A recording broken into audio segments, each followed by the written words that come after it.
नमस्कार, मैं doctor Rupa Mangalani, associate professor political science में। आज का हमारा टॉपिक है भारत में केंद्र राज्य संबंध, प्रशासनिक संबंध। तो भारत में केंद्र राज्य संबंधों के प्रशासनिक संबंधों की विवेचना अनुच्छेद 256 से 263 तक है और संविधान में सिद्धांत को मान्यता दी गई है कि कार्यपालिका विधान पालिका की सहविस्तारी है, अर्थात जिस विषय पर संसद कानून बना सकती है उस विषय पर केंद्रीय कार्यपालिका का नियंत्रण होगा और जिस विषय पर विधानमंडल कानून बना सकता है उस विषय पर राज्य की कार्यपालिका का नियंत्रण होगा। अर्थात केंद्रीय कार्यपालिका के विधान निर्माण पर ही प्रशासनिक शक्तियों पर भी उसकी अधिकारिता रहेगी और राज्य विधानमंडल जिन पर शक्तियां बना सकती है उस पर राज्य कार्यपालिका का विस्तार होगा। इस प्रकार संघ सूची के विषयों पर केंद्र सरकार को तथा राज्य सूची के विषयों पर राज्य सरकार को प्रशासन करने की अधिकारिता है। संविधान की 7वीं अनुसूची में शामिल समवर्ती सूची के विषयों पर कार्यपालिका शक्ति राज्यों के पास है, लेकिन इसके कुछ अपवाद भी हैं। जैसे अपवाद कौन कौन से हैं? जब संविधान ऐसे विषयों से संबंधित विधि किसी कार्यपालिका शक्ति को केंद्र सरकार में निहित करता है, जैसे भूमि अर्जन अधिनियम 1894, औद्योगिक विवाद अधिनियम 1947, तो इसके अधीन इन अधिनियमों में अंतर्विष्ट प्रावधानों को क्रियान्वित करने की शक्ति किसके पास होती है?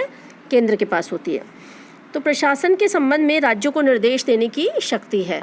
तो कौन कौन सी शक्ति अगर हम देखें तो सामान्य स्थिति में है और कब है? आपातकालीन स्थिति में केंद्र निर्देश दे सकता है और वित्तीय आपातकालीन में भी केंद्र प्रशासन के संबंध में राज्यों को निर्देश दे सकता है।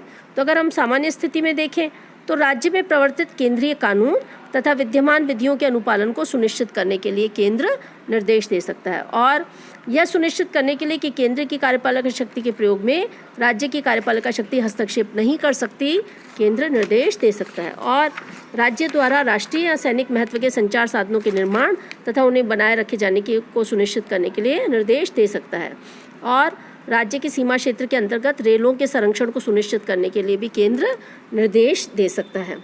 आपातकालीन स्थिति में किसी विषय के संबंध में कार्यपालिका शक्ति का प्रयोग किस प्रकार किया जाए, ये केंद्र निर्देश दे सकता है। राज्य में राष्ट्रपति शासन लागू होने की स्थिति में राज्य की समस्त कार्यपालिका शक्ति का प्रयोग कैसे किया जाए, इस संदर्भ में निर्देश दे सकता है। इसी प्रकार तो प्रशासन के संबंध में निर्देश देने की अधिकारिता केंद्र की आपातकालीन स्थिति में। आपातकाल में तो हम जानते भी हैं कि आपातकाल जब लागू होगा तो केंद्र का संपूर्ण शासन तंत्र जो है वो किस में कन्वर्ट हो जाएगा? वो राज्यों का सारा शासन तंत्र केंद्रीय शासन में कन्वर्ट हो जाएगा, क्योंकि विधान निर्माण की जो अधिकारिता है वो संसद को मिल जाती है। तो नेचुरली जो है राज्य का जो राज्यपाल है वो केंद्र के एजेंट के रूप में काम करता है और हम देखते हैं व्यवहारिक रूप से और सैद्धांतिक रूप से भी हम देखें तो राज्य को संपूर्ण प्रशासनिक निर्देश जो है वो किससे प्राप्त करने होते हैं? वो राज्यपाल से प्राप्त करने होते हैं और इस प्रकार उस पर अप्रत्यक्ष रूप से किसका नियंत्रण हो जाता है? अप्रत्यक्ष रूप से उस पर केंद्र का नियंत्रण हो जाता है। तो इस प्रकार हम देखते हैं कि आपातकालीन स्थिति में जब 356 के तहत राष्ट्रपति शासन लागू होता है तो राज्य का संवैधानिक ढांचा विफल होता है। राज्य के संवैधानिक ढांचा विफल होने पर राज्यपाल रिपोर्ट देता है। राज्यपाल रिपोर्ट किसको देता है? राष्ट्रपति को। और राष्ट्रपति क्या करेगा? राष्ट्रपति शासन लागू करवाएगा। तो जब कभी राष्ट्रपति शासन लागू हो जाएगा तो ऐसी स्थिति में क्या होगा? राज्य की समस्त कार्यपालिका शक्ति का प्रयोग कौन करेगा? राज्य की समस्त कार्यपालिका शक्ति का प्रयोग भी जो है वो समस्त कार्यपालिका शक्ति का प्रयोग राज्य की निर्वाचित सरकार नहीं करती, वरन कौन करता है? क्योंकि वो तो डिसॉल्व हो जाती है। तो ऐसी स्थिति में कौन करेगा? केंद्र करेगा। तो इस प्रकार हम देखते हैं कि आपातकालीन स्थिति में प्रशासन के संबंध में निर्देश देने की शक्ति किसके पास है? केंद्र को है। सामान्य स्थिति में भी निर्देश देने की शक्ति किसके पास है? केंद्र को है। सामान्य स्थिति में अच्छा एक बात और, 2 मामले और हैं। भाषाई अल्पसंख्यक वर्गों के बच्चों को शिक्षा के प्राथमिक स्तर पर मातृभाषा में शिक्षा की प्राप्त सुविधाएं उपलब्ध कराई जाएं, इसके संबंध में केंद्र निर्देश दे सकते हैं। अनुसूचित जातियों और जनजातियों के कल्याण के लिए योजना बनाएं तथा उसका क्रियान्वयन करें, इसके लिए भी केंद्र निर्देश दे सकता है। राज्य की सीमा क्षेत्र के अंतर्गत रेलों के संरक्षण को सुनिश्चित करें, इसके बारे में भी केंद्र निर्देश दे सकता है। और हिंदी भाषा का विकास सुनिश्चित करें, इसके लिए भी केंद्र निर्देश दे सकता है। और यह सुनिश्चित कराने के लिए कि राज्य की सरकार संविधान के अनुसार ही संचालित की जाए, संविधान के विरुद्ध कोई कार्य नहीं हो, तो इसके संदर्भ में भी केंद्र निर्देश दे सकता है। तो हमने देखा सामान्य स्थिति में भी केंद्र के पास पर्याप्त जो है अधिकार है राज्यों को निर्देश देने के लिए, और हमने ये भी देखा कि आपातकाल में भी केंद्र सरकार राज्य को, आपातकाल में तो पूरा जो शासन तंत्र है वो ही केंद्र से संचालित होने लगता है। 352 राष्ट्रीय आपातकाल के समय तो ऐसी बात है ही, और 356 जब राज्य में संवैधानिक ढांचा विफल हो तब भी जो है केंद्र सरकार के सारे निर्देश मानने होते हैं। केंद्र सरकार का ही एक तरह से अप्रत्यक्ष रूप से शासन होता है और राज्यपाल के अधीन जो है सारा ढांचा जो है वो काम करता है। अच्छा, एक और तीसरा आपातकाल क्या होता है? वित्तीय आपातकाल। तो वित्तीय आपातकाल की स्थिति में भी केंद्र को जो है निर्देश देने की स्थिति है। वित्तीय आपातकाल में क्या होता है? वित्तीय आपातकाल में क्या होगा? केंद्र कैसे कैसे निर्देश दे सकेगी? ऐसे वित्तीय सिद्धांतों का पालन कराने के लिए जो निर्देशों के अनुसार निर्दिष्ट किए जाए, वो बताएंगे वित्तीय सिद्धांत ये है, तो ऐसे से पालन किया जाए। और क्या होगा? राज्य में सेवारत सभी या किसी वर्ग के व्यक्तियों जिनके अंतर्गत उच्च न्यायालय के न्यायाधीश भी हैं, उनके वेतन और भत्तों के संबंध में भी निर्धारण कर सकता है, वो निर्देश दे सकता है। और क्या होगा? धन विधेयक हो या ऐसे अन्य विधेयक हो जिसको राज्य विधानमंडल द्वारा पारित किए जाने के बाद राष्ट्रपति के विचार के लिए आरक्षित करने के लिए जो है वो केंद्र निर्देश दे सकता है। तो इस प्रकार हम देखते हैं कि वित्तीय आपातकाल में भी केंद्र निर्देश दे सकता है। तो अनुच्छेद 258(2) जो है उसके अधीन संसद द्वारा संघ के विषय में बनाई गई विधि केंद्रीय सरकार को इस बात के लिए अधिकृत कर सकती है कि वह अपने कार्य राज्य सरकार या उसके अधिकारियों को प्रत्यायोजित कर दे। तो ऐसा राज्य सरकार की सम्मति लिए बिना जो है वो प्रत्यायोजन के अधिकार को दे सकती है।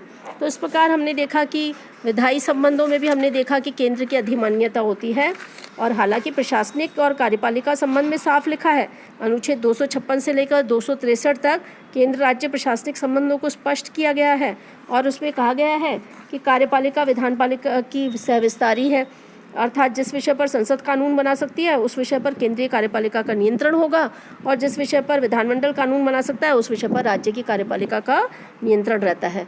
और इस प्रकार संघ सूची के विषयों पर केंद्र सरकार को और राज्य सूची के विषयों पर राज्य सरकार को प्रशासन करने की तो अधिकारिता है, लेकिन सामान्य स्थिति में और आपातकालीन स्थिति में और वित्तीय आपातकालीन स्थिति में, तीनों ही स्थितियों में केंद्र जो है वो राज्य सरकारों को निर्देश दे सकती है। इसके अलावा आप जानते हैं कि अखिल भारतीय सेवाएं जो है उस पर भी केंद्र सरकार का नियंत्रण होता है अनुच्छेद 312 के तहत। और वैसे भी हम देखते हैं कि अभी हम वित्तीय संबंध पढ़ेंगे तो उसमें भी हम देखेंगे कि केंद्र का किस प्रकार से होल्ड रहता है, बहुत सारी एजेंसी हैं।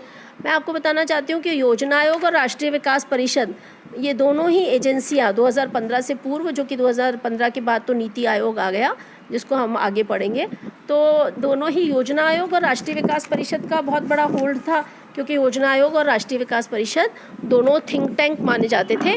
योजना आयोग का अध्यक्ष प्रधानमंत्री हुआ करता था और राष्ट्रीय विकास परिषद का अध्यक्ष भी प्रधानमंत्री हुआ करता था। हालांकि राष्ट्रीय विकास परिषद में राज्यों के मुख्यमंत्री भी सदस्य हुआ करते थे, लेकिन इसके बावजूद भी जो है उसका होल्ड हुआ करता था। और दोनों का काम नियोजन, मतलब 5 साल के लिए योजनाएं बनाना और योजनाओं को अमली जामा पहुंचाने का जो एक ब्लूप्रिंट है, जो एक रोड मैप है, वो तैयार किया जाता था।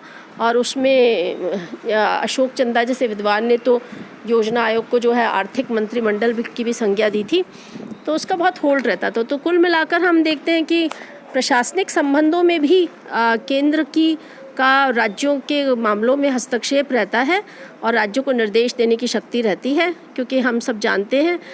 इस संदर्भ में मैं आपको बताना चाह रही हूँ फिर से कि ग्रेनविल ऑस्टिन ने सहयोगी संघवाद कहा था, और मॉरिस जोन्स जैसे विद्वान ने भारत के संघीय ढांचे को सौदेबाजी वाली संघीय व्यवस्था भी कहा है। लेकिन अब व्यवहारिक रूप से देखा जाए तो हम जानते हैं कि भारत केवल नई दिल्ली नहीं है या भारत केवल राज्यों की राजधानी नहीं है, दोनों को ही मिलजुल कर काम करना होता है, दोनों को ही जो है अपने अपने क्षेत्रों का ध्यान रखते हुए लेकिन मिलजुल कर काम करना होता है, क्योंकि एक बहुत बड़ा देश है हमारा, और इस देश में सारे राज्य और राज्यों का प्रशासन और केंद्र का निर्देशन और केंद्र के साथ राज्यों का सामंजस्य और समन्वय जो है वो बना रहे। तो प्रशासनिक संबंधों में भी ये बहुत ज़रूरी रहता है कि केंद्र और राज्यों के बीच में जब समन्वय बना रहे तो उससे क्या है कि हमारा संघीय ढांचा बहुत मजबूत होता है और सशक्त होता है। हम ये नहीं कह सकते कि केंद्र जो है वो बहुत ज़्यादा उस पर हावी हो जाए या राज्य जो है वो अपनी मनमर्जी चलाएं, क्योंकि अखंड भारत के लिए बहुत आवश्यक है कि केंद्र और राज्य दोनों मिलकर काम करें। इसलिए आप देखते हैं कि संविधान में ही विधायी संबंध और प्रशासनिक संबंध और वित्तीय संबंध तीनों को उल्लेखित कर दिया गया है बाकायदा, और तीनों में दोनों का अधिकार क्षेत्र निर्धारित किया गया है। तो जो स्वतंत्रता के बाद के जो दशक हैं उसमें जैसे जैसे व्यवहारिक समस्याएं आई तो उसके बाद समस्याओं के समाधान भी ढूंढे। तो कुल मिलाकर ये प्रशासनिक संबंध है, आप इनका अध्ययन कीजिए और ये बहुत महत्वपूर्ण टॉपिक है। इसमें अक्सर आपसे कंपटीशन में पूछा जाता है कि केंद्र सरकार सामान्य स्थितियों में कौन कौन से निर्देश दे सकती है, या आपातकाल में केंद्र सरकार कौन कौन से प्रशासनिक निर्देश दे सकती है, या वित्तीय आपातकाल की स्थिति में कौन कौन से निर्देश दे सकती है। तो ये बहुत पूछे जाते हैं कंपटीशन में, तो आप इसको ध्यान रखें। और स्पेशली सामान्य स्थितियों में जो निर्देश दे सकते हैं आवागमन के साधनों में, या हिंदी भाषा के संरक्षण के लिए और बाकी चीज़ें जो पूछी जाती हैं उसको तैयारी कीजिए। मेन कोर्स में भी आपके ये आता है और कंपटीशन में तो ये पूछा ही जाता है, तो कंपटीशन के हिसाब से और मेन कोर्स के हिसाब से भी आप इस टॉपिक की प्रिपरेशन कीजिए। और जो हमारा अगला टॉपिक होगा वो होगा केंद्र राज्य वित्तीय संबंध। तो हम केंद्र राज्य वित्तीय संबंधों का अध्ययन करेंगे, तब तक आप इस टॉपिक को तैयार करें। धन्यवाद।